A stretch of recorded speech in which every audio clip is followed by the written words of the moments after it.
బాప్తిస్మం ఎందుకు అంటే పాప క్షమాపణ నిమిత్తం, కడగబడే నిమిత్తం, ప్రక్షాళన చేయబడే నిమిత్తం, శుద్ధీకరణ పొందే నిమిత్తం.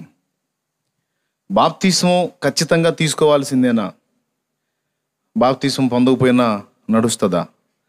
కొంతమంది అంటారు శిలువ మీద దొంగ బాప్తిస్మం పొందలేదు కదా, మరి బాప్తిస్మం ఖచ్చితంగా పొందాలి అని మీరు ఎందుకు అంత బల్లగుద్ది చెప్తున్నారు అని కొంతమంది వాదిస్తారు.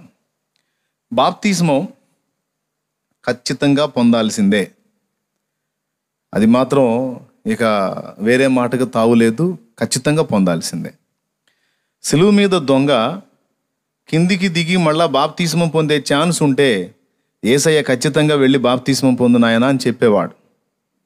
కానీ ఇంకా సేపటికి అతను చనిపోబోతున్నాడు శిలువ మీద దొంగ.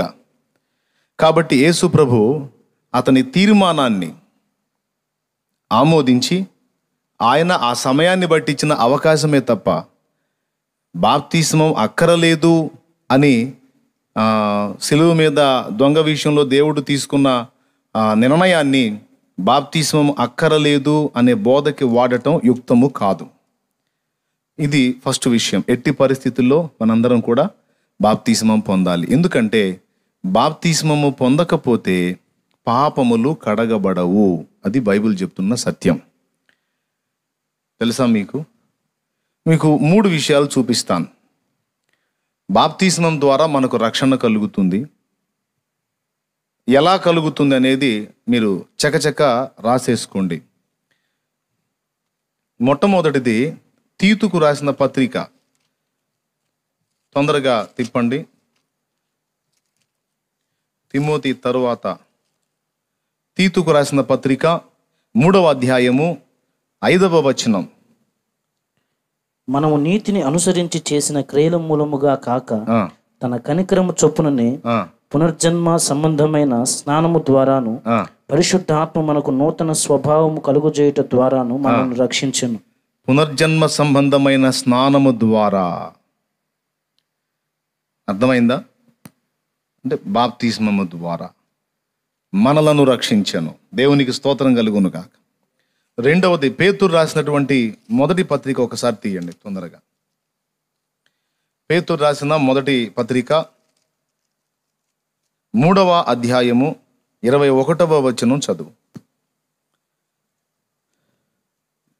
దానికి సాదృశ్యమైన బాప్తిస్మం ఇప్పుడు మిమ్మును రక్షించుచున్నది. అద్దుగో, దానికి సాదృశ్యమైన బాప్తిస్మము ఇప్పుడు మిమ్మును రక్షించుచున్నది. అది రౌండ్ చేసుకోండి. బాప్తిస్మాన్ని గూర్చి మనం ధ్యానించేటప్పుడు ఇవి ఖచ్చితంగా గుర్తుపెట్టుకోవాల్సిన విషయాలు. ముందు చెప్పాను, పునర్జన్మ సంబంధమైన స్నానము ద్వారా మనల్ని రక్షించాడు. ఇదే ఇక్కడ ఇంకో కోణంలో చెప్తున్నాడు, దానికి సాదృశ్యమైన బాప్తిస్మం ఇప్పుడు మిమ్మును రక్షించుచున్నది అని. ఇప్పుడు అపోస్తలుల కార్యములు 22వ అధ్యాయానికి పదండి.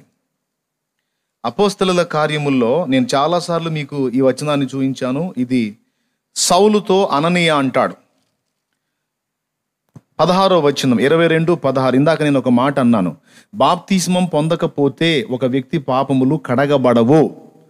పాపములు కడగబడాలి, పాపాలలో నుండి విడుదల పొందాలి అంటే బాప్తిస్మము తప్పనిసరి అని ఎందుకు బల్లగుద్ది చెప్పడం జరుగుతుందంటే లేఖనం చెప్తుంది క్లియర్గా.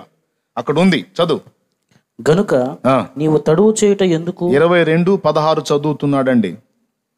కనుక నీవు తడువు చేయుట ఎందుకు? లేచి ఆయన నామమును బట్టి ప్రార్థన చేసి బాప్తిస్మం పొంది నీ పాపములను కడిగి వేసుకొనుమని చెప్పాను. అద్దుగో, ఇక నువ్వు తడువు చేయటం ఎందుకు నాయనా?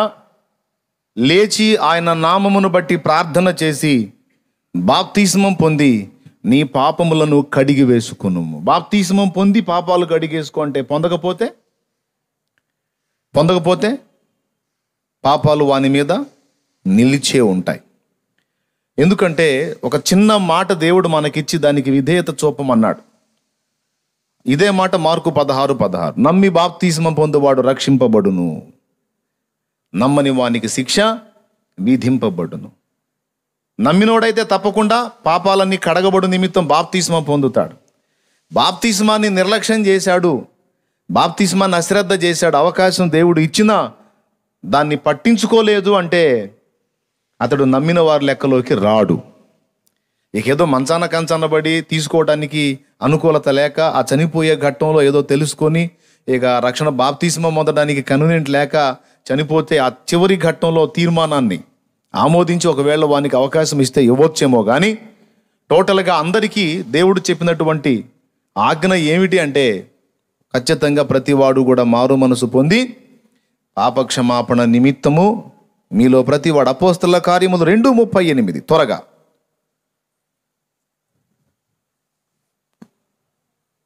పేతురు, మీరు మారు మనసు పొంది పాప క్షమాపణ నిమిత్తము. అక్కడేమో పాప క్షమాపణ నిమిత్తం అన్నాడు. అపోస్తల కార్యం 22లోనేమో పాపములు కడిగివేయబడు నిమిత్తము అన్నాడు.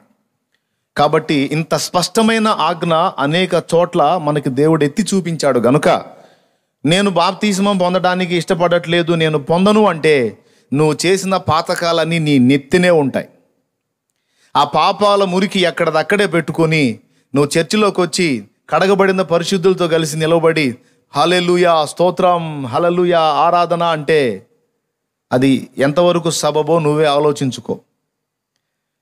అది అందరికీ చెప్తున్నాను, ఏది లైవ్లో ఎక్కువ మంది గమనిస్తూ ఉన్నారు కనుక వారికి చెప్తున్నాను నేను. దేవునికి స్తోత్రం కలుగును గాక. సో దేవుడు చెప్పాడు ఇంత స్పష్టంగా, బాప్తిస్మం పొందుట ఒక ముఖ్య సంగతి అయి ఉన్నది. దాన్ని నిర్లక్ష్యం చేస్తే జడ్జిమెంట్లోకి రావటం జరుగుద్ది. అడుగుతాడు, ఎందుకు చేయలేదా పని? పాపాలు ఎందుకు చేసావా నేను అడగలా, నువ్వు చేసావా, అందరూ చేశారు. కడిగి వేసుకునే అవకాశం నీకు అక్కడే ఇచ్చినప్పుడు ఎందుకు నువ్వు దాన్ని వినియోగించుకోలేదు అని అడుగుతాడు. ఏం సమాధానం చెప్తావు? ప్రభువా దానికి 1,00,000 రూపాయలు ఖర్చు అయింది, నా దగ్గర అంత డబ్బు లేదు అందుకని నేను పొందలేదని చెప్తావా? పైసా ఖర్చు లేదే. ప్రభువా మరి సంవత్సరం కాలం మరి నేను ప్రపంచమంతా తిరిగి రావాలంటే కష్టం అవుతుంది అందుకని నేను తిరగలేదని ఏమన్నా శారీరక శ్రమ అని చెబుతావా? ప్రపంచం ఏం తిరగమనలేదే. రోజు నువ్వు చేసే స్నానమే, పొద్దంతా చాకిరి చేసి ఇంటికి రాగానే నువ్వు స్నానం చేస్తావు కదా, ఆ స్నానమే యేసుక్రీస్తు సిలువలో నా కొరకు ప్రాణత్యాగం చేశాడు, ఆయన రక్తమును బట్టి నాకు విమోచన ఉన్నది. యేసు నా రక్షకుడని అంగీకరించి గత జీవితాన్ని త్యజించి విసర్జించి మారు మనసు పొంది బాప్తిస్మము అంటే పరిశుద్ధ స్నానం చెయ్యి బాబు అని దేవుడు నీకు ఉచితంగా ఒంటికి చాకిరి లేకుండా పైసా ఖర్చు లేకుండా అవకాశం ఇస్తే నువ్వు దాన్ని పక్కన పెడితే లెక్కలోకి రావా? దేవుడు నీకు తీర్పు తీర్చడా? ఎందుకు నిన్ను నీవు మోసం చేసుకుంటావు? బాప్తిసం పొందిన వాళ్ళని తెలివి తక్కువలాగా అనుకుంటారు కొంతమంది మేధావులు. తప్పు. ఖచ్చితంగా ఈ వచనాల అనుసరణ, మన వచనాలను అనుసరించాలంటే బాప్తిస్మం తప్పనిసరి. Okay right. అది రెండో విషయం ఏంటంటే ఏ నామంలో పొందాలి అనే విషయంలో కూడా తమ్ముడు చెప్పాడు. ఒక చిన్న వివరణ ఇస్తా దానికి కూడా ఇంకొంచెం క్లారిటీగా. మత్తయి సువార్త 28వ అధ్యాయం 19వ వచనంలో తండ్రి యొక్కయు కుమారుని యొక్కయు పరిశుద్ధాత్మ యొక్కయు నామములోనికి అన్నాడు. అపోస్తలులేమో యేసు నామమున బాప్తిస్మం ఇచ్చారు. తండ్రి అనేది నామం కాదు, కుమారుడు అనేది కూడా నామం కాదు, పరిశుద్ధాత్మ అనేది కూడా నామం కాదు, పేరు కాదు. పవిత్రమైన ఆత్మ పరిశుద్ధాత్మ, పేరు కాదు. తండ్రి అనేది ఒక హోదా. ఇప్పుడు మా నాన్న ఉన్నాడు, నేను మా నాన్నని నాన్న అంటాను, కానీ మా నాన్నకు ఒక పేరు లేదా? పేరు ఉంది. కానీ నేను నాన్న అన్నానని మా నాన్న పేరు నానేనా? కాదు. తండ్రి అనేది ఒక నామం కాదు, అది ఒక అర్హత లేక హోదా. కుమారుడు అనేది కూడా ఒక నామం కాదు, అది కూడా ఒక అర్హత, ఒక హోదా. మరి తండ్రి కుమార పరిశుద్ధాత్మ నామములోనికి అన్నాడు. ఈ 3 పాత్రలు చూపిస్తూ ఒక నామాన్ని ఎక్స్పోజ్ చేశాడు ప్రభు. ఏ నామమున అంటే పేతురు చెప్తున్నాడు చూడండి ఒక్కసారి. అపోస్తలుల కార్యములు 4వ అధ్యాయం 12వ వచనం. మరి ఎవరి వలన రక్షణ కలుగదు, ఈ నామమునే మనం రక్షణ పొందవలెను. ఏ నామమున? ఏ నామమున? 10వ వచనం చదువు. వీరందరూ ఇశ్రాయేలు ప్రజలందరూ తెలుసుకొనవలసినదేమనగా మీరు సిలువ వేసినట్టు మృతులలో నుండి దేవుడు లేపినట్టు నజరేయుడైన యేసు క్రీస్తు నామమునే వీడు స్వస్థత పొంది మీ ఎదుట నిలుచుచున్నాడు. యేసు క్రీస్తు నామమున. ఒకసారి అపోస్తల కార్యం 8వ అధ్యాయం 16వ వచనం చూడు. అంతకు ముందు వారిలో ఎవని మీదను ఆయన దిగి ఉండలేదు, వారు ప్రభువైన యేసు నామమున బాప్తిస్మం మాత్రం పొంది ఉండేది. అద్దుకో, దేవునికి స్తోత్రం కలుగును గాక. ఏ నామమున పొందారు? యేసు నామమున పొందారు. కాబట్టి తండ్రి, కుమార, పరిశుద్ధాత్మ అనేది నామం కాదు, అర్హత, హోదా. మరి నామం ఏంటి? యేసు. నామం ఏంటి? యేసు. కాబట్టి మనం ప్రారంభం నుంచి బాప్తీసం ఇచ్చే పద్ధతి ఏమిటంటే, తండ్రి యొక్కయు, కుమారుని యొక్కయు, పరిశుద్ధాత్మ యొక్కయు త్రియేక దేవుని ఏకనామమైన, ఈ త్రియేక దేవుడు ఒక నామాన్ని ఎక్స్పోజ్ చేశాడు. ఆ నామమే యేసునామము. దేవునికి స్తోత్రం కలుగును గాక. నేను ఎంతమందికి అయితే బాప్తీసం ఇచ్చానో వారందరి మీద నేను బాప్తీసం ఇచ్చేటప్పుడు చేతులుంచి తండ్రి యొక్కయు, కుమారుని యొక్కయు, పరిశుద్ధాత్మ యొక్కయు త్రియేక దేవుని ఏకనామమైన యేసుక్రీస్తు నామములోనికి నీకు బాప్తిస్మం ఇచ్చుచున్నాను అని పలుకుతా. దేవునికి స్తోత్రం కలుగును గాక. అంటే తమ్ముడు ఏ నామంలోనైనా పొందొచ్చు అంటే, కొంతమంది విమర్శకులు ఏ నామంలో అంటే నా నామంలో కూడా పొందొచ్చా అని వెటకారం చేయబోతారేమో. అందుకని తమ్ముడు చెప్పింది ఇది విషయం, అది క్లారిటీ ఇస్తున్నాను. అంటే ఏదైతే స్పష్టత మిస్ అయిందో అది కొంచెం, ఎందుకంటే టైం టెన్షన్ బట్టి దాటి వెళ్ళాళ్లే. అయితే నేను దాన్ని కొంచెం క్లారిటీ ఇస్తున్నాను. ఏంటంటే మళ్ళీ చెప్పండి. తండ్రి యొక్కయు, కుమారుని యొక్కయు, పరిశుద్ధాత్మ యొక్కయు త్రియేక దేవుని ఆ పలకటం కూడా మనం మిస్ కాకూడదు. ఎందుకంటే వినేవాటికి క్లారిటీ ఉండాలి. ఈ మూడు అర్హతలు, తండ్రి, కుమార, పరిశుద్ధాత్మ త్రియేక దేవుడు ఒక నామాన్ని ఎక్స్పోజ్ చేశాడు. ఆ నామమే యేసునామం. కాబట్టి కొంతమంది అచ్చంగా యేసునామంలో నీకు బాప్తీసం అంటారు. నేనైతే ఆ మిగిలిన మూడు కూడా, ఇంకా కొంతమంది దైవజనులు ఉన్నారు ఇలాగిచ్చే దైవజనులు, తండ్రి, కుమార, పరిశుద్ధాత్మ త్రియేక దేవుని ఏకనామమైన యేసుక్రీస్తు నామంలో బాప్తీసం ఇస్తున్నానని చెప్పి ఇస్తాను. అప్పుడు యేసు చెప్పినటువంటి త్రిత్వం, అపోస్తలులు ఇచ్చినటువంటి యేసు రెండు కూడా స్పష్టంగా ఆ బాప్తీసం పొందే వ్యక్తికి అర్థమవుతాయి. కాబట్టి ఇలాగా ఇవ్వటం జరుగుతుంది. ఇది మీకు స్పష్టంగా అందిందని అనుకుంటున్నాను. దేవునికి స్తోత్రం కలుగును గాక. ఇక మూడో విషయంలోకి వచ్చేటప్పటికి ఎలా తీసుకోవాలి అంటే, ఆయా వ్యక్తుల యొక్క స్థితిగతులను బట్టి లేఖనం ఏం చెప్తుందంటే, అసలు బాప్తిస్మము అనే పదంలోనే, ఆ బాప్తిస్మం అనే మాటలోనే అర్థం క్లియర్గా ఇందాక స్టార్టింగ్లో చెప్పాడు. బాప్తిజో అనేటువంటి పదం గ్రీకు పదంలో నుండి వచ్చిందని, దానికి ముంచుట అనే అర్థం అని. చిలకరించుట కాదు, ముంచుట అంటే ముంచబడాలి కంప్లీట్గా. ఎందుకంటే మరణ పునరుద్ధానముల యొక్క చిహ్నం అందులో కనపడాలి బాప్తిస్మంలో. ఒక్కసారి మీరు రోమాపత్రిక 6వ అధ్యాయాన్ని తొందరగా తిప్పండి. రోమాపత్రిక 6వ అధ్యాయము తీసారా? 4వ వచనం నుంచి చదవండి.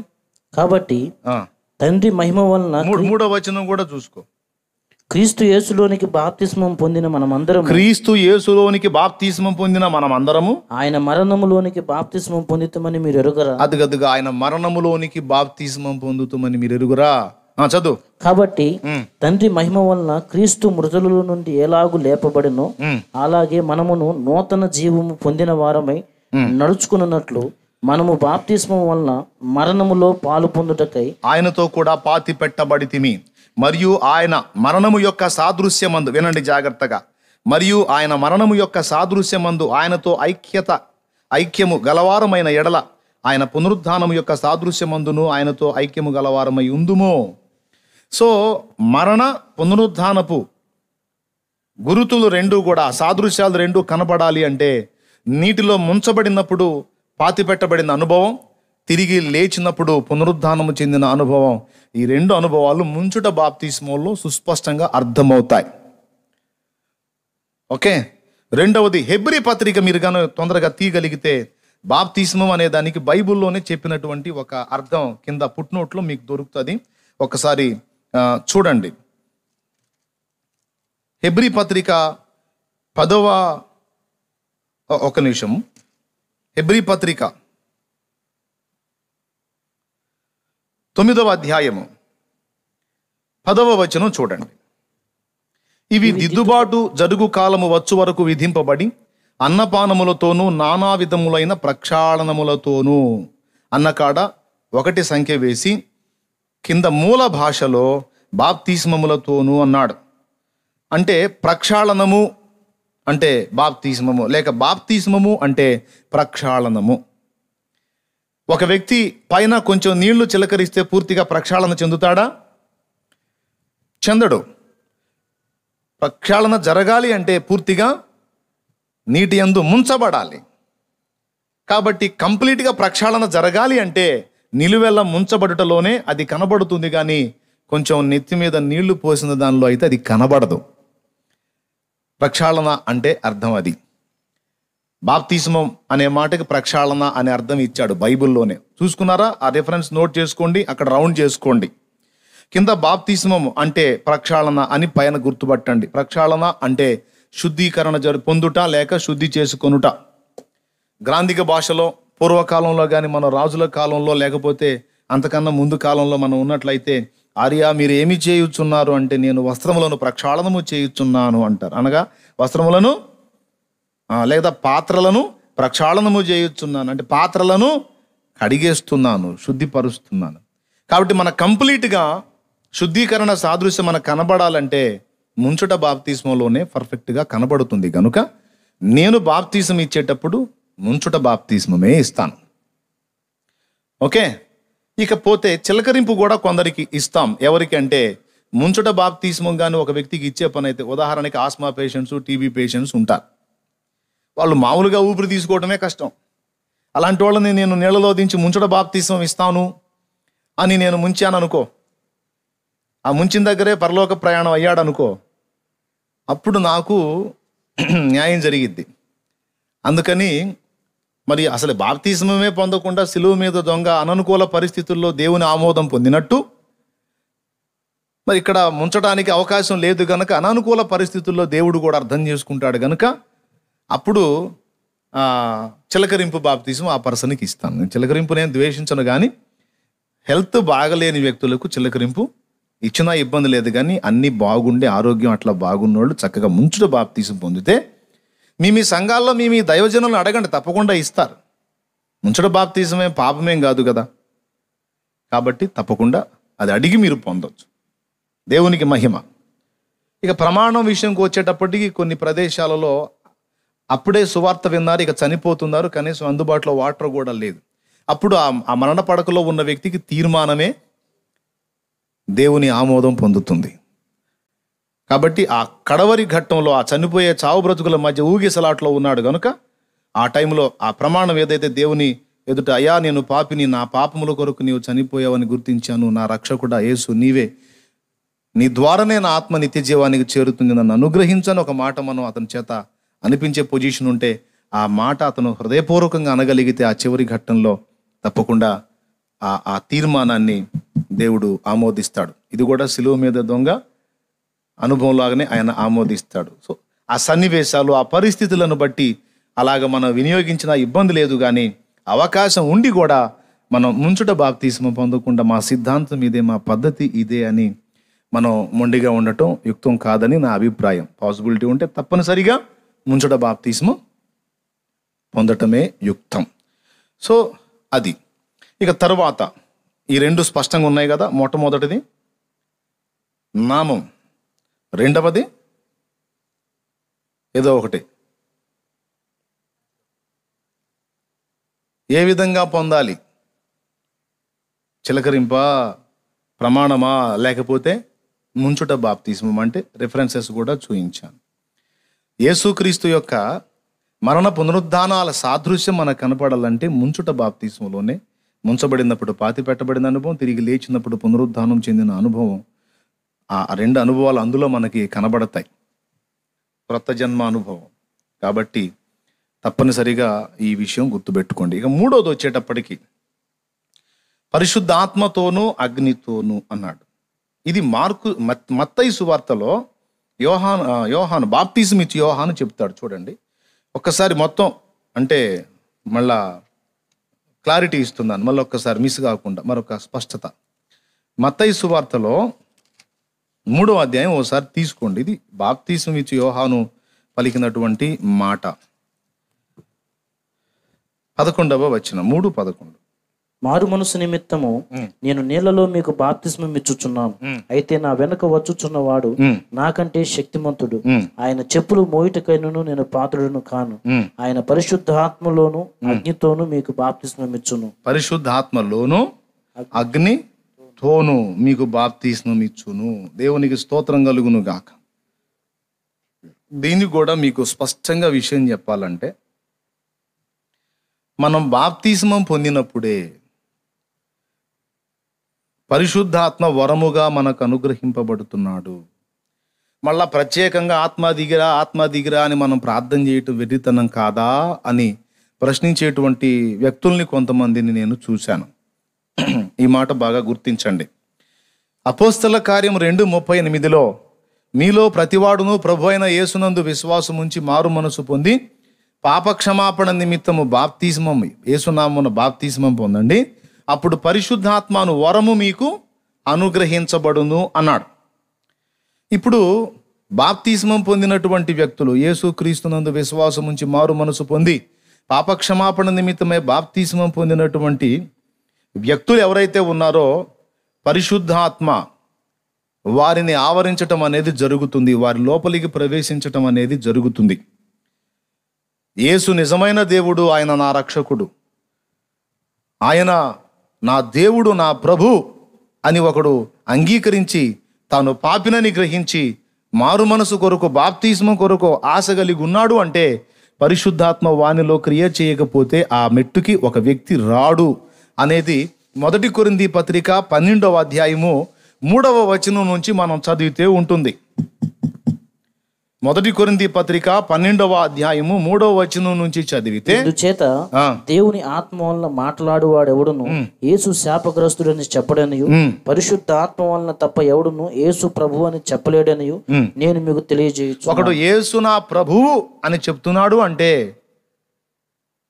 చెప్పటమే కాకుండా ఆయన అనుసరించి నడవటానికి ఇష్టపడుతున్నాడు అంటే, తన హృదయంలో ఒప్పుకుంటున్నాడు అంటే అతడు పరిశుద్ధాత్మ చేతనే ఒప్పించబడ్డాడు, పరిశుద్ధాత్మ చేతనే నడిపించబడ్డాడు, గనుకనే ఆ ఒప్పుదలలోకి వచ్చాడు. లేకపోతే అది సాధ్యం కాదు అని ఇక్కడ పౌలు మహనీయుడు స్పష్టపరుస్తున్నాడు. దేవునికి స్తోత్రం కలుగును గాక. కాబట్టి బాప్తిస్మము నేను పొందాలి, నేను పాపిని అని ఈ గ్రహింపంతా ఒక వ్యక్తికి కలిగింది అంటే ఆ గ్రహింపు ఆ వ్యక్తికి కలిగించింది పరిశుద్ధాత్ముడే. యోహాను సువార్త 16వ అధ్యాయం కానీ మీరు తీసుకోగలిగితే అక్కడ ఇలాగూ రాయబడి ఉంటుంది. ఆదరణకర్త వచ్చినప్పుడు ఆయన ఏం చేస్తాడు అనే విషయాన్ని ప్రభు మాట్లాడుతూ 16వ అధ్యాయములో 8వ వచనంలో చెప్తున్నాడు చూడండి. ఆయన వచ్చి పాపమును గూర్చియు నీతిని గూర్చియు తీర్పును గూర్చియు లోకమును ఒప్పుకొన చేయును. అద్దుగా అది సంగతి. ఎవరు వచ్చి? ఆదరణకర్త, పరిశుద్ధాత్మ దేవుడు, పరిశుద్ధాత్మ దేవుడు, పరిశుద్ధాత్ముడు. ఆయన అంటే వ్యక్తి. అర్థమైందా? వ్యక్తిని వ్యక్తిగానే సంబోధించాలి, ఆయన పంపే శక్తిని శక్తిగానే సంబోధించాలి. పరిశుద్ధాత్మ అనే వ్యక్తి ఉన్నాడు, పరిశుద్ధాత్మ అని పిలువబడిన శక్తి కూడా ఉంది. శక్తి కూడా పరిశుద్ధాత్మ అనే పిలువబడింది. కాబట్టి అక్కడేమో అది ఇది అని స్త్రీలింగం వాడాడు శక్తి ప్రస్తావన వచ్చినప్పుడు. వ్యక్తి ప్రస్తావన వచ్చినప్పుడేమో ఆయన అని పూలింగం వాడాడు. ఈ తేడా మీరు గుర్తుపట్టాలని మిమ్మల్ని కోరుకుంటున్నాను. దేవునికి ఒకసారి స్తోత్రం చెప్దాం. పరిశుద్ధాత్మ అని చెప్పబడిన వ్యక్తి ఉన్నాడు, పరిశుద్ధాత్మ అని చెప్పబడిన శక్తి కూడా ఉంది. కొన్ని సంఘాల వారేమో పరిశుద్ధాత్మ అంటే విద్యుత్ శక్తి లాంటి ఒక పవర్ అని వదిలేశారు. కొన్ని సంఘాలేమో కాదు ఆయన ఒక వ్యక్తి అని వదిలేశారు. విషయం ఏంటంటే రెండు కలిపిందే సంపూర్ణ సత్యం. దేవునికి స్తోత్రం కలుగును గాక. హల్లెలూయా. పరిశుద్ధాత్మ వ్యక్తి. యోహాను సువార్త 14వ అధ్యాయం 16వ వచనం నుంచి మనం చదివితే ఆయన ఆయన ఆయన అని 5 మార్లు అంటాడు. అక్కడ వ్యక్తిగా పరిశుద్ధాత్మను చూపిస్తున్నాడు. యోహాను సువార్త 14వ అధ్యాయం 16వ వచనం నుంచి, నేను తండ్రిని వేడుకొందును, మీ యొద్ద ఎల్లప్పుడూ నుండుటకై ఆయన వేరొక ఆదరణకర్తను అనగా సత్యస్వరూపి యొక్క ఆత్మను మీకు అనుగ్రహించును. లోకము ఆయనను చూడదు, ఆయనను ఎరుగదు గనుక ఆయనను పొందనేరదు. మీరు ఆయనను ఎరుగుదురు, ఆయన మీతో కూడా నివసించును, మీలో ఉండును. దేవునికి మహిమ కలుగును గాక. ఆయన అనే మాట 5 సార్లు వచ్చిందా? అంటే అక్కడ వ్యక్తిగా కనపడుతున్నాడు. మరి అట్లయితే రాజుల గ్రంథము 2 రాజుల గ్రంథము 2వ అధ్యాయములో ఎలీషాతో అంటాడు, నేను నీ యొద్ద నుండి తీయబడక మునుపు నేను నీకేమి చేయగోరుచున్నావు అని ఎలీషాను అడిగితే, నీ మీదున్న ఆత్మలో 2 పాళ్ళు నా మీదికి వచ్చినట్లు దయచేయమని వేడుకుంటాడు.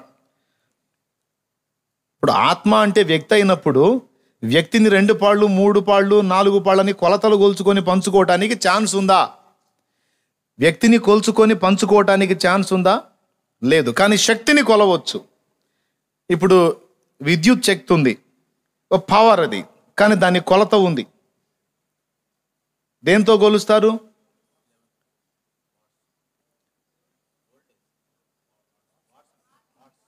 అవునా? వాట్స్తో కొలుస్తారు.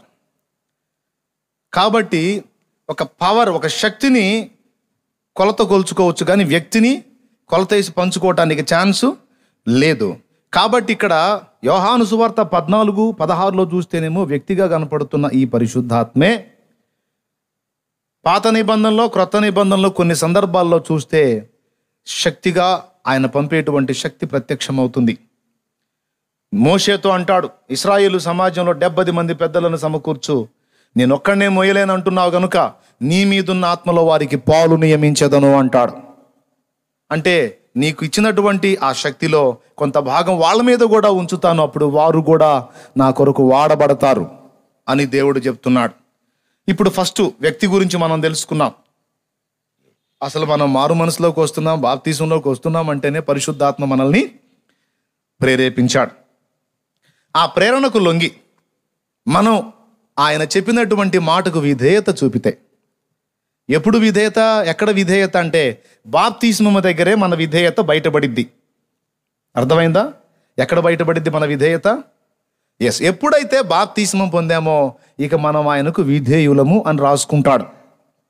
ఆ రాసుకున్నప్పుడు ఆ విధేయులైన వాళ్ళందరికీ కూడా పరిశుద్ధాత్మను అనుగ్రహించాడు. అంటే ఆత్మ వెలపటుండి ప్రేరేపించాడు. ఆ ప్రేరేపణకు ఎప్పుడైతే మనిషి లొంగి సహకరించాడో అప్పుడు లోపలికి ప్రవేశిస్తాడు. దురాత్మ కూడా ఇంతే చేస్తుంది, గుర్తుపెట్టుకోండి.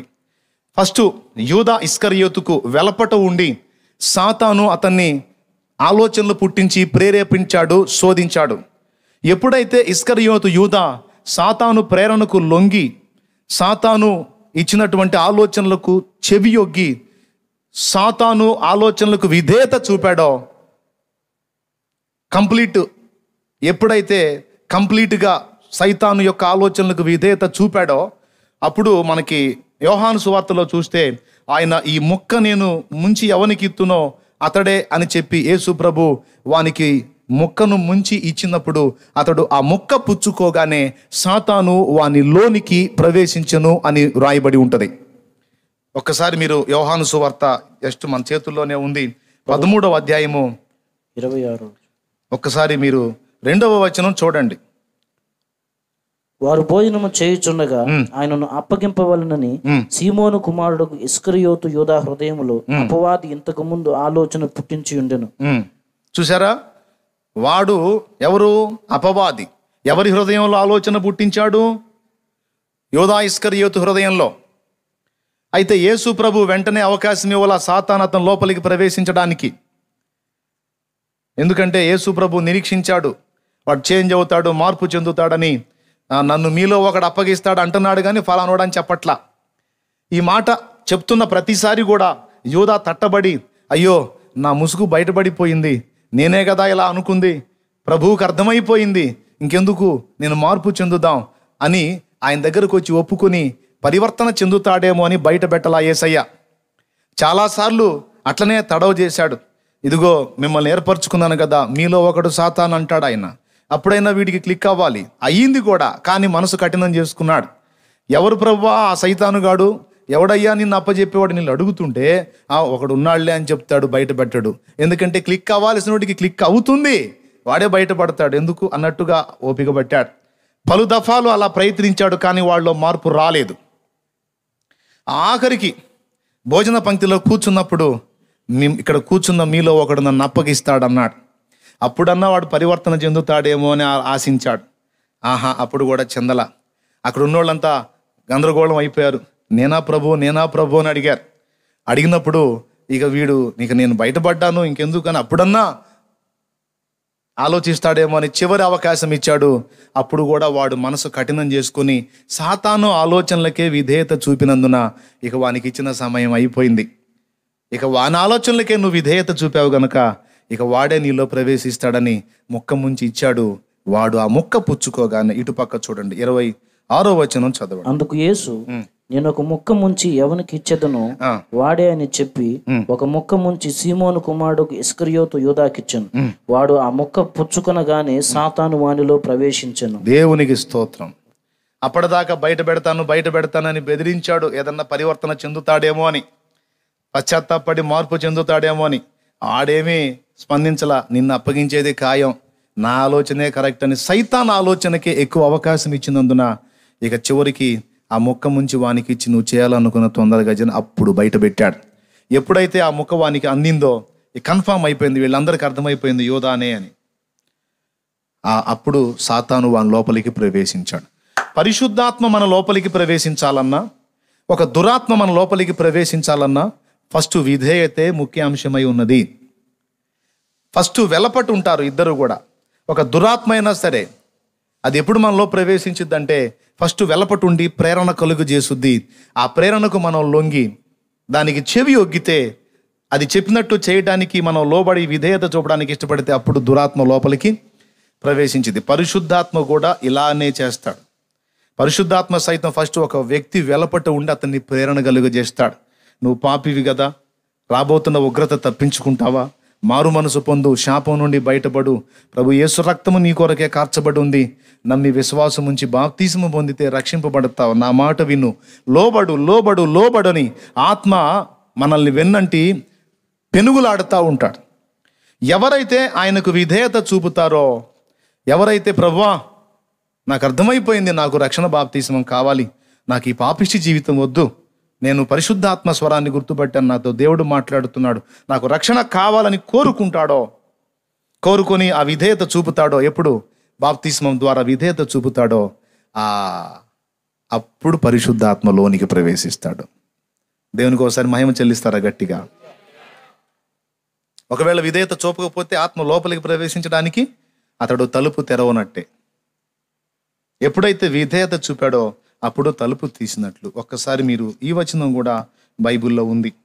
అపోస్తలుల కార్యములు 5వ అధ్యాయము 32వ వచనం ఒక్కసారి చూడండి. మేమును దేవుడు తనకు విధేయులైన వారికి అనుగ్రహించిన పరిశుద్ధాత్మ 5:32 అండి. మేమును దేవుడు తనకు విధేయులైన వారికి అనుగ్రహించిన పరిశుద్ధాత్మయు ఈ సంగతులకు సాక్ష్యమై, తనకు విధేయులైన వారికి దేవుడు పరిశుద్ధాత్మను అనుగ్రహిస్తాడట. ఈ విధేయత ఎక్కడ బయటపడుతుందంటే బాప్తిస్మం దగ్గరే బయటపడుతుంది. అర్థమైందా?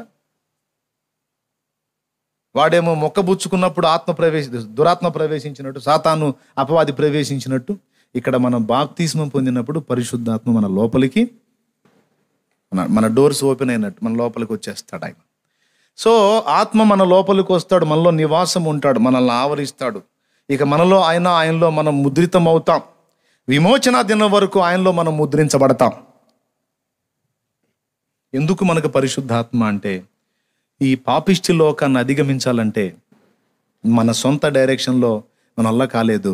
ఇప్పుడు ఆత్మ తానే మన లోపలికి ప్రవేశించి ఫస్ట్ అసలు ప్రేరణ కలుగజేస్తే ఆ ప్రేరణకు లొంగి మన విధేయత చూపినందున రైట్ ఒకదానికి లొంగాడు గనక ఇక నేను ఇతనిలో నివాసం ఉండి ఎప్పుడు దారి మళ్ళపోయినా నేను ఆజ్ఞాపించినప్పుడు లోబడతాడులే అనే నమ్మికతోనే ఆత్మ మన లోపలికి ప్రవేశిస్తాడు. దేవునికి మహిమ.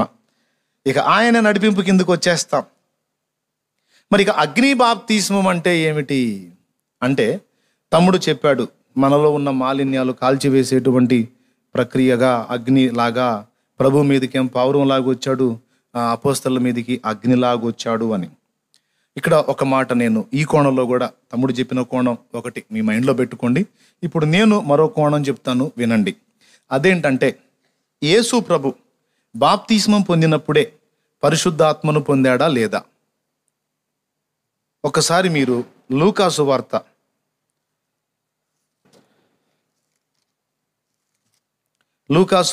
4వ అధ్యాయం తీసుకోండి. ఫస్ట్ ఏం చేస్తారంటే 3వ అధ్యాయము 21వ వచనం చదవండి. ప్రజలందరినూ బాప్తిస్మం పొందినప్పుడు యేసు కూడా బాప్తిస్మం పొంది ప్రార్థన చేయుచుండగా ఆకాశము తెరవబడి పరిశుద్ధాత్మ శరీరాకారముతో పావురము వలె ఆయన మీదకి దిగివచ్చెను. అప్పుడు నీవు నా ప్రియకుమారుడు. పరిశుద్ధాత్మ ఆయన మీదకి దిగొచ్చాడా లేదా? పావురాకారంతో ఆత్మను పొందాడా లేదా? ఆత్మను పొందాడా లేదా? చెప్పండి అందరు గట్టిగా. బాప్తీసం పొందినప్పుడు ఆత్మను పొందాడా లేదా? పొందాడు కదా. తర్వాత 4వ అధ్యాయంలో చూడండి, యేసు పరిశుద్ధాత్మ పూర్ణుడై. అద్దుగో, పరిశుద్ధాత్మ పూర్ణుడయ్యాడా లేదా? కంప్లీట్గా ఆత్మతో ఫుల్ఫిల్ అయిపోయాడు. అయితే ఇంకా బలము పొందలా. మనం ఆత్మతో నింపబడటం వేరు, బలముతో నింపబడటం వేరు. బలమన్నా శక్తి అన్నా ఒకటే. Praise the lord. ఇప్పుడు ఆ శక్తి పొందాలి. ఆయన బాప్తీసం పొందాడు, పరిశుద్ధాత్మ పూర్ణుడయ్యాడు, 2 జరిగినాయి. ఇప్పుడు శక్తి కావాలి. ఆ శక్తి పొందడం కోసం ఆయన అరణ్యానికి వెళ్ళాడు. ఆత్మచేత అరణ్యానికి వెళ్ళి 40 దినములు ఆయన ఉపవాసములో గడిపాడు. ఆ 40 దినములు ఉపవసించినప్పుడు అనేక రకాల శోధనలు ఆయన ఎదుర్కొన్నాడు అరణ్యంలో అపవాది చేత. ఆ శోధనలు అధిగమించిన తరువాత ఎలాగొచ్చాడో 14వ వచనం చదవండి. 13వ వచనం, 14వ వచనం. అపవాది ప్రతి శోధనను ముగించి కొంతకాలం ఆయనను విడిచిపోయెను. అప్పుడు యేసు ఆత్మ బలముతో గలిలియాకు తిరిగి వెళ్ళెను. అద్దుగో, బాప్తిసం పొందాడు, పరిశుద్ధాత్మతో పూర్ణుడయ్యాడు. కానీ ఇక దేవుని రాజ్య సువార్త విస్తరింపజేయటానికి కావలసినటువంటి శక్తి, ఆ బలం రావాలి అంటే ఖచ్చితంగా ఆయన దాని కొరకు ప్రత్యేకంగా ప్రార్థన చేయాల్సి ఉంది. ఎందుకు ఇదంతా చేశాడు అంటే, ఆయన దేవునితో సమానముగా ఉండుట విడిచిపెట్టకూడని భాగ్యమని ఎంచుకొనలేదు. కానీ ఫిలిప్పీ పత్రిక 2:5, మనుషుల పోలికగా పుట్టి దాసుని స్వరూపం ధరించుకుని తన్ను తానే రిక్తునిగా చేసుకున్నందున అన్నిటినీ కూడా మన వలనే సాధన చేసే పొందుకున్నాడు యేసయ్య. అది ఆయన గొప్పతనం. స్తోత్రం చెప్పండి ఒకసారి. ఒక నీవు నేను ఎలాగైతే పొందగలమో అలాగునే ఆయన ఒక సామాన్యుడిలాగానే ప్రార్థనలో పెనుగులాడి పొందుకున్నాడు. ఎప్పుడొచ్చింది ఆత్మబలం? ప్రత్యేకంగా ప్రార్థనలో గడిపినప్పుడు ఆ బలంతో నింపబడ్డట్టు క్లియర్గా ఉంది. అంతకుముందు ఆయన బలంతో ఉన్నట్టుందా? రైట్. ఇప్పుడు అపోస్తలుల దగ్గరికి వద్దాం. అపోస్తలుల గురించి ఒక్కసారి మీరు కానీ లూకా సువార్త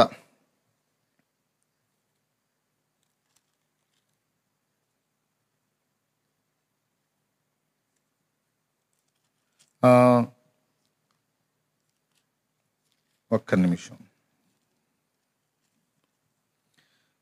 యోహాను సువార్త 20వ అధ్యాయం 22వ వచనం చదవండి. లూకాకు తర్వాత వెళదాం.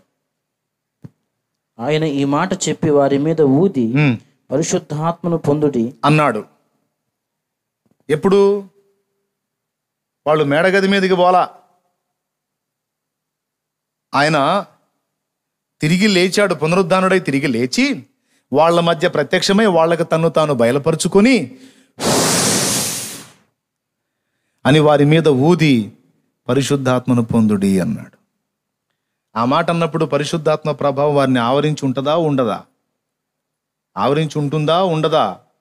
అసలు పరిశుద్ధాత్మ వాళ్ళలో క్రియ చేయకుండా వాళ్ళు ఎలా యేసును గుర్తుపట్టగలిగారు?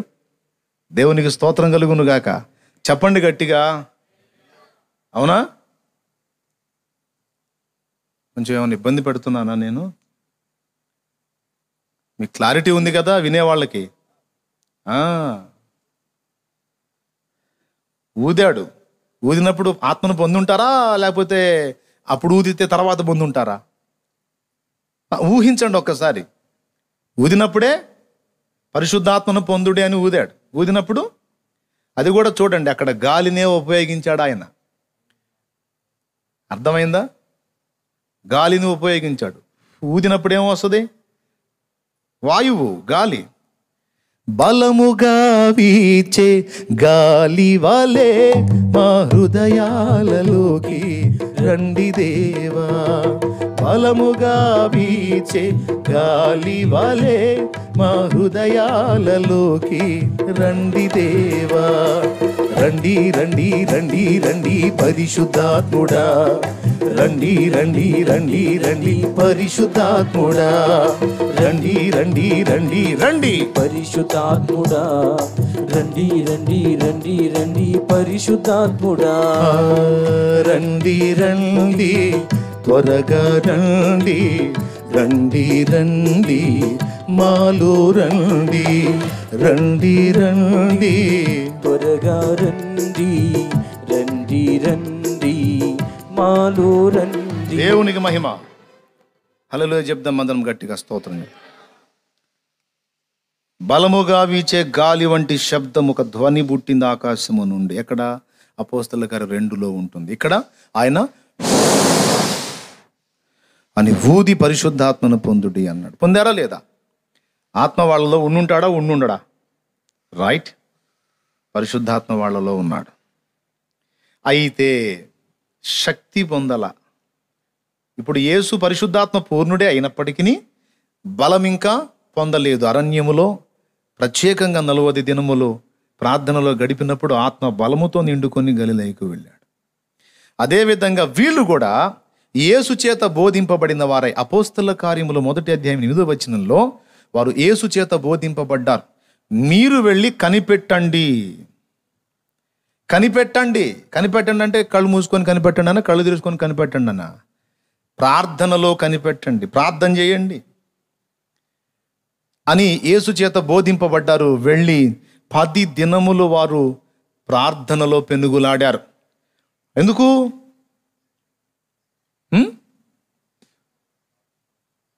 చెప్పనా? ఆయనకు సాక్షులై ఉండటానికి. ఆయనకు రైట్, వారి సాక్ష్యము నిలుపుకోవటానికి, ఆయనకు సాక్షులై ఉండటానికి ఇప్పుడు బలము కావాలి. దేవుని రాజ్య సువార్త అంతటా వ్యాపింపజేయటానికి, యూదయ, సమరయ, యెరూషలేము, భూదిగంతముల వరకు సువార్తను వ్యాప్తి చేయటానికి ఇప్పుడు శక్తి కావాలి, బలము కావాలి. బలము కావాలంటే, నేను బాప్తిజం పొందినప్పుడు ఆత్మను పొందాను, ఇంకా నాకేం అక్కర్లేదంటే బలహీనమైన అనుభవంలోనే ఉంటాం. చాలామంది ఈ పాయింట్ మిస్ అయినందుననే వారి భక్తి జీవితం బలహీనంగా ఉంది. చచ్చిన స్థితిలో నుంచి బ్రతికింపబడ్డారు బాప్తిస్మం పొందుట ద్వారా, కానీ టీబీ పేషెంట్లు లాగున్నారు.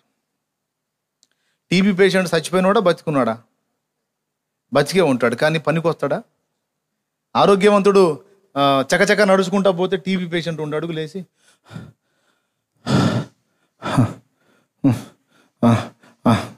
రా తొందరరా, ఏంది ఉండు అంటే బ్రతికే ఉంటాడు, కానీ బలము లేదు, శక్తి లేదు.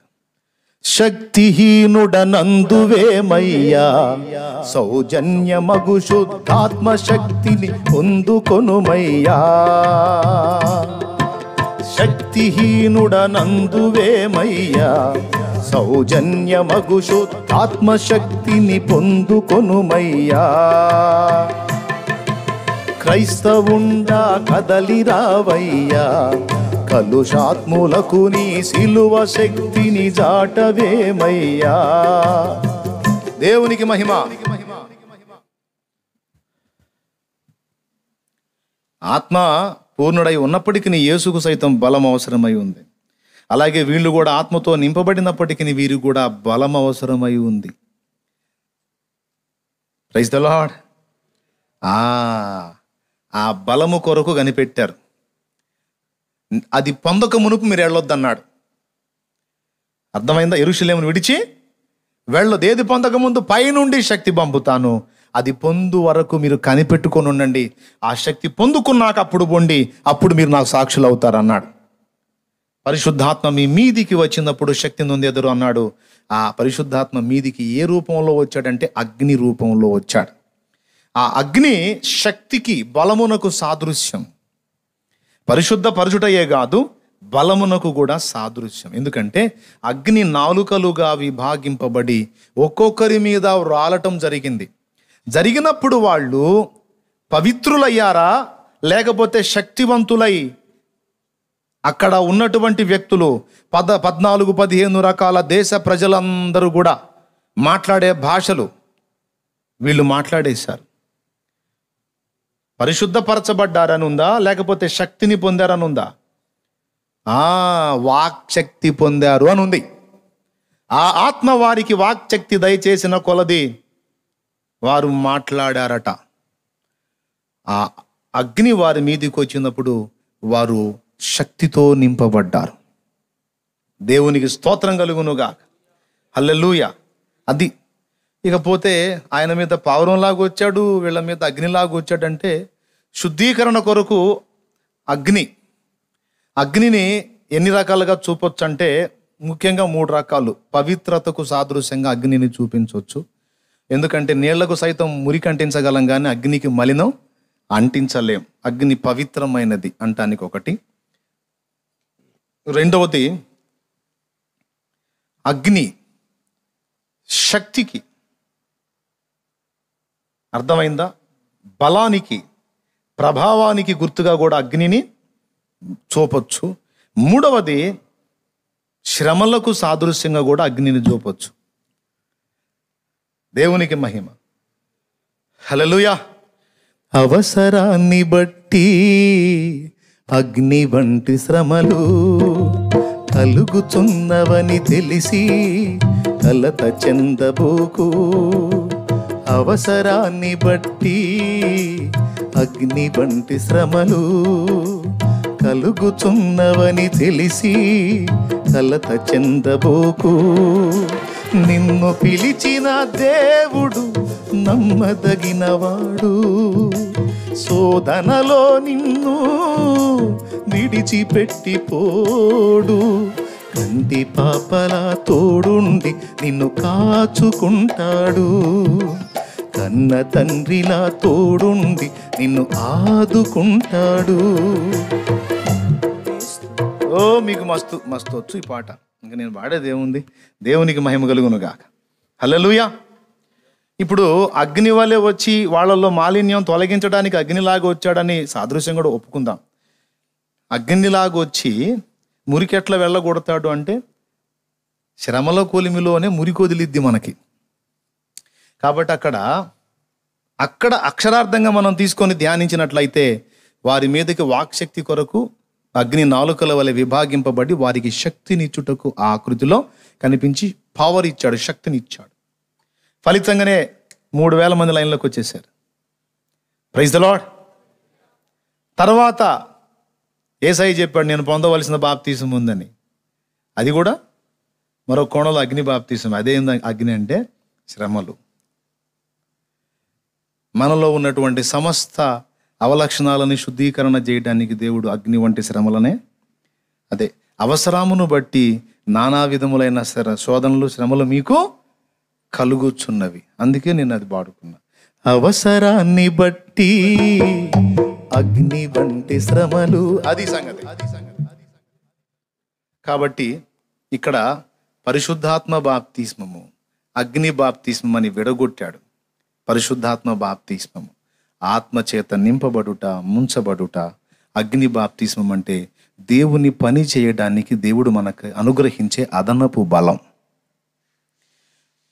వీళ్ళు ఓకే, అపోస్తలులు ఓకే, కానీ వాళ్ళు వెళ్ళి అంతటా ప్రకటించి దేవుని మయంపరచాలంటే వాళ్ళకి బలం కావాలి. ఆ బలం వాళ్ళ మీదకి ఎప్పుడు వచ్చిందంటే అగ్ని వలె ఆ అగ్ని బాప్తిస్మం పొందినప్పుడు వారు బలవంతులై ఉన్నారు. తమ్ముడు చెప్పినది మన ఎవ్రీడే పొందాలి అని ఇందాక చెప్పాడు కదా. మొత్తుకొని ఏంటంటే ఎవ్రీడే మనము మన సాక్ష్యమును నిలుపుకొని ఉన్నట్లు, ప్రభువుకి సాక్షులమై ఉండున్నట్లు ఎప్పటికప్పుడు అగ్ని బాప్తిస్మం పొందాలి. దేవునికి స్తోత్రం. అది పరిశుద్ధాత్మ అనుగ్రహించు అగ్ని బాప్తిస్మం. ఆ శక్తితో ఏ రోజు కారదు. ఎండబాణాలనియు జడిసి ఎంత కాలము మూలనుందువు, ఎండబాణాలనియు జడిసి ఎంత కాలము మూలనుందు, కండలను ప్రేమింతువేమన్నా ఈ మంటి కండలు ఎంత పెంచిన మంటికేనన్నా, కండలను ప్రేమింతువేమన్నా ఈ కండలు ఎంత పెంచిన మట్టికేనన్నా, క్రైస్తవుండా కదలి రావయ్యా, కలుషాత్ములకు నీ సిలువ శక్తిని చూచవేనయ్యా. దేవునికి స్తోత్రం, హల్లెలూయా. ఇందులో ఆ చరణమే లేదుగా, శక్తిహీనుడనందువేమయ్యా అనే చరణమే లేదు ఇందులో లేదు. శక్తిహీనుడనందువేమయ్యా, సౌజన్యమగు శుద్ధాత్మ శక్తిని పొందుకొనుమయ్యా. శక్తిహీనుడనందువేమయ్యా, సౌజన్యమగు శుద్ధాత్మ శక్తిని, క్రైస్తవుండా కదలి రావయ్యా, కలుషాత్ములకు నీ సిలువ శక్తిని. దేవునికి స్తోత్రం కలుగునుగా. ఈ వాస్తవికత ఎరిగి దేవుని ఆత్మ బలం పొందక మునుపు మనం సేవకు బయలుదేరితే అంత పని జరగదయ్యా. నేను చెబుతున్నా, మీరెంత టెక్నాలజీ ఉపయోగించి, తెలివితేటలు ఉపయోగించి, మీ జ్ఞానమంతా ప్రదర్శించి మీరు పనికి వెళ్ళొచ్చు, ప్రజల చేత ఒకవేళ మెప్పు పొందుతుండొచ్చు, కానీ ఒరిజినల్గా దేవుడు ఆశించే పని మాత్రం నీ వల్ల జరగదు. అది నీ తెలివితేటల్ని బట్టి, నీ జ్ఞానాన్ని బట్టి జరిగేది కాదు, పరిశుద్ధాత్మ శక్తిని బట్టి జరిగేది, ఆత్మ నడిపింపులో జరిగేది. అర్థమైందా? దేవునికి స్తోత్రం కలుగునుగాక. హల్లెలూయా. ఆ శక్తితో ఒరిజినల్. నేను అందరికీ, నా సహోదరులందరికీ చెప్పేది అదే, వేరే దారులలో एक दिन में कौन बनेगा करोड़पति, एक दिन में कौन बनेगा करोड़पति, ఒక్క రోజులో కోటీశ్వరుడు ఎవడవుతాడు అని ఏదో ఒక ప్రోగ్రాం ఉన్నట్టు, ఒక్క రోజులోనే నేను ఒక పెద్ద సంఘం కట్టేయాలి, దానికోసం ఏవేవో ట్రిక్కులు, ఏవేవో తెలివితేటలను ఉపయోగించి గుంపును పోగేయచ్చేమో కానీ అది నిలవదు, అది దేవుని ఆమోదం పొందదు. ఎందుకంటే ఒకనాటి ప్రసవ వేదనతో ఒక జనము కలుగునా అన్నాడు. దేవునికి స్తోత్రం. ఏమయ్యా, ఒక్కరోజు తల్లి ప్రసవ వేదన పడితే ఒక 100 మంది పిల్లలు పుడతారా? ఒకడు పుడతాడా? చెప్పండి. టైం అయిపోయింది, చెప్పండి. ఇంకా నేను ముగిస్తున్నాను. మిగిలింది ఈసారి, నెక్స్ట్ వీక్. ఒకనాటి ప్రసవ వేదనతో ఒక జనము కలుగుతుందా? ఒకడు కలుగుతాడా? 100 మందిని కనాలంటే 100 సార్లు, 1000 మందిని కనాలంటే 1000 సార్లు. మరి ప్రసవ వేదన లేకుండా, అసలు ఏ ఇది లేకుండా, ఏదో చిట్కాలు ఉపయోగించి, ఏదో జంతర్ మంతర్ చేసి, ఏదో గందరగోళం చేసి ఏదో చేయాలంటే ఐసా కైసా హోతా భయ్యా పాస్టర్ భయ్యా, ఐసా నై హోతా. దేవునికి స్తోత్రం. పద్ధతి ప్రకారం రా, పరిశుద్ధాత్మను ఆశ్రయించు, దేవుని శక్తిని పొందుకో, ఒరిజినల్గా దేవుని బలంతో నింపబడు, అప్పుడు మండుతావు. ఇక నువ్వేదో గందరగోళం అవ్వాల్సిన అవసరం లేదు. దీపము పద్ధతి ప్రకారం వెలిగితే చాలు, దాని కాంతి ఎంతవరకు తగులుతుందో అంత భూభాగంలో నుంచి పురుగులు బొయ్యమని లేచొచ్చి ఈ కాంతి గోళం చుట్టూ పరిభ్రమిస్తాయి. స్తోత్రం.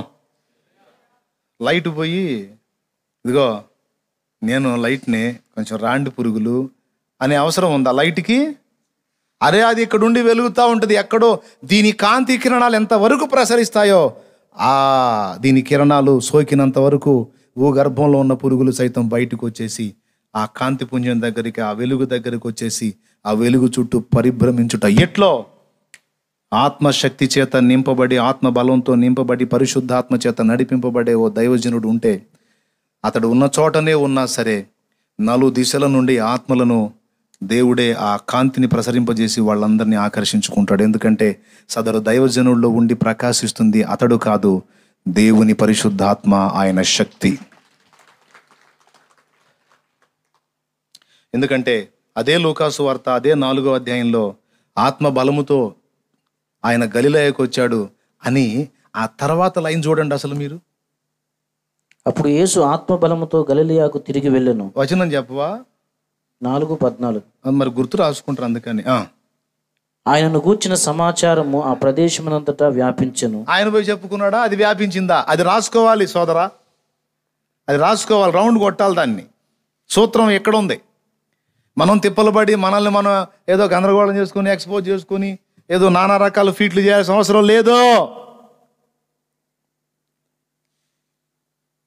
ఒరిజినల్గా దేవుని పరిశుద్ధాత్మ శక్తి చేత నింపబడి అతడు మండుచు ప్రకాశించుచున్న దీపమై ఉండెను అన్నట్లుగా మనం అలా ప్రకాశిస్తే మనం ఉన్న ప్రదేశంలోనే ఉన్నప్పటికీ వెళ్ళిపోద్ది సమాచారం.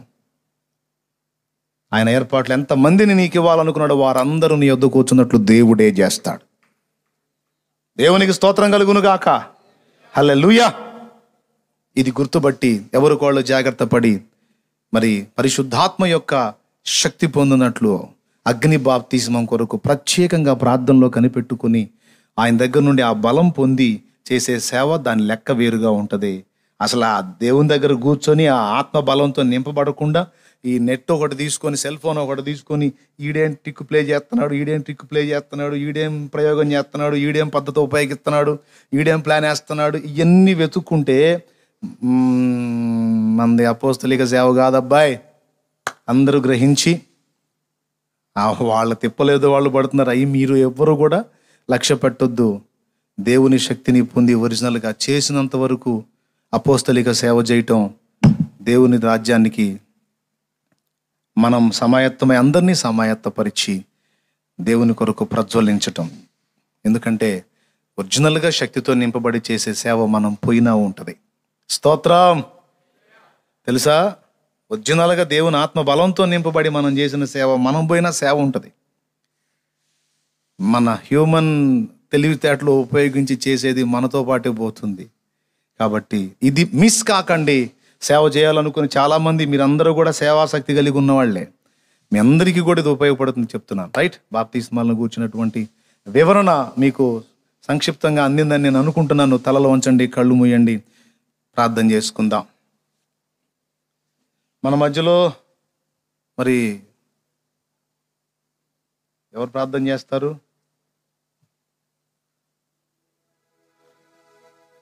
జోసెఫ్ ప్రార్థన చేస్తాడు.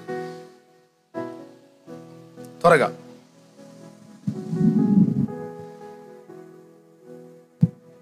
స్తోత్రం నాయన, స్తోత్రములు స్తోత్రములు స్తోత్రములు. మహాపరిశుద్ధుడు అయిన తండ్రి, ప్రేమాస్వరూపి యొక్క దేవా, నీకు వందనాలు. ఈ రాత్రి వేళ నాయన మీ దాసులు నిలవబెట్టుకొని ఇదిగో పునాది సిద్ధాంతాల్లో 3వది బాప్తిస్మములను గూర్చిన బోధ గురించి మీరు మాతో సూటిగా తేటగా మీరు మాతో మాట్లాడారు. నీకు స్తోత్రాలు.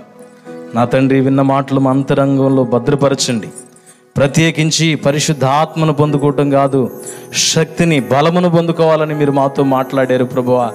అలాంటి అభిషేకాన్ని బలమును మా అందరికీ మీరు దయచేయండి ప్రభువా.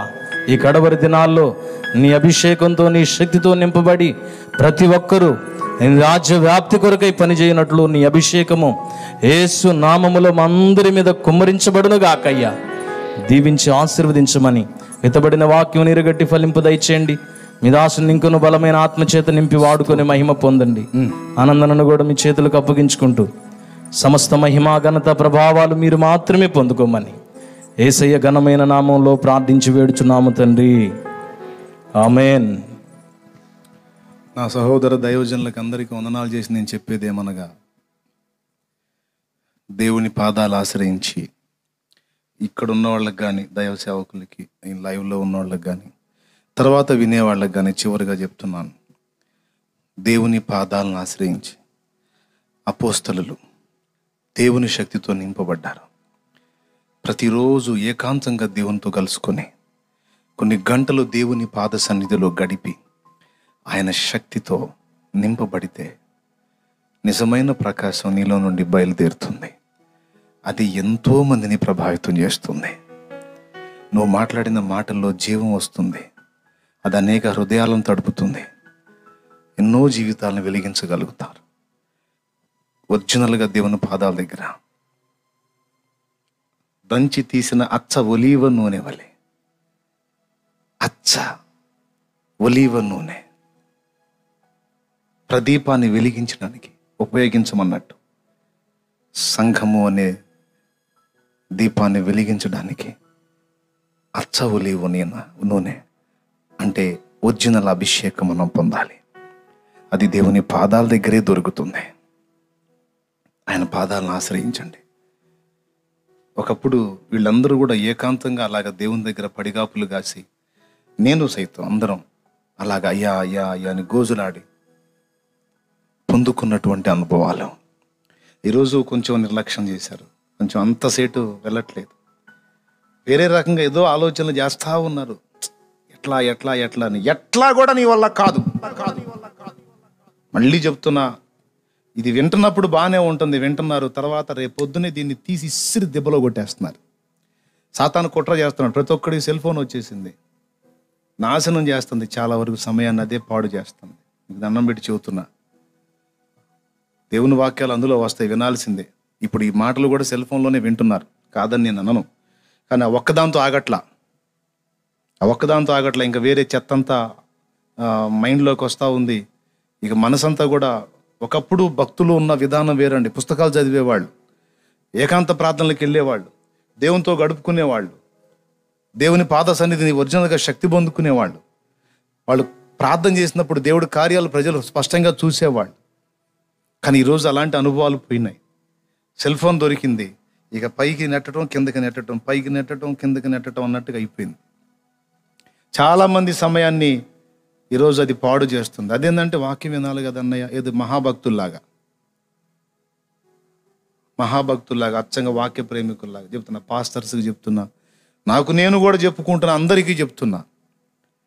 కళ్ళు తెరవకపోతే ఇక ఎట్లా ఉంటుందంటే, జీవించుచున్నావు అన్న పేరు మాత్రం ఉంది కానీ మృతుడవే అన్న టైటిల్ పక్కాగా సార్దీసి సంఘంలో ఉన్నట్టు మనకి పక్కాగా సెట్ అయింది. అందరికీ దయచేసి వాటిని పక్కన పెట్టండి. వాక్యం చూడాలనుకున్నప్పుడు, వాక్యం వినాలనుకున్నప్పుడు తీసేది ఒక సందేశం అని పక్కన పెట్టేసేయండి, తప్పులేదు. వింటున్నారా? చక్కగా ఒక భక్తుని జీవిత చరిత్ర తీసుకొని చదవండి. సహోదరులారా, ఏకాంతంగా దేవునితో గడుపుకోండి. ఉన్నదంతా ఆయన పాదాల దగ్గర ఉంది. ఇంకా వేరేది ఏ మార్గం? నేను చెప్తున్నాను, ఎక్కడన్నా సంఘం కట్టాలా, సేవ చేయాలా, ఎక్కడ నువ్వు తిప్పలు పడాలన్నా కూడా దేవుడే నీకు దారి చూపించాలా. నువ్వు ఏం చేసి కూడా నీ వల్ల కాదు. ద్వారాలు ఆయనే తెరవాలి. ఇదిగో నేను నీకు ముందుగా పోవచ్చు, నీకు మెట్టగానున్న స్థలములను సరళము చేసేదనని ఆయన వాగ్దానం చేశాడు. అది నెరవేర్చినట్లు, దేవా నాకు త్రోవ చూపించని ఆయన పాదాల దగ్గర పెనుగులాడాలి. కాబట్టి ఆత్మ సంబంధులు, జ్ఞానవంతులు, విఘ్నులు దీన్ని గుర్తిస్తారు. ఈ రోజు నుంచే, ఈ నైట్ నుంచే మొదలు పెడతారు. ఆత్మశక్తితో నన్ను నింపు, అచ్చ ఒలీవ నూనె నా మీద పోయి, స్తోత్రం, నీ దీపము వలె నన్ను వెలిగించు ప్రభువా, నాకు శక్తినివ్వమని మొరపెడతారు, సాధిస్తారు. అలాంటి వ్యక్తులే లోకాన్ని వెలిగించగలుగుతారు. అలాంటి వాళ్ళు యేసుకు కావాలి.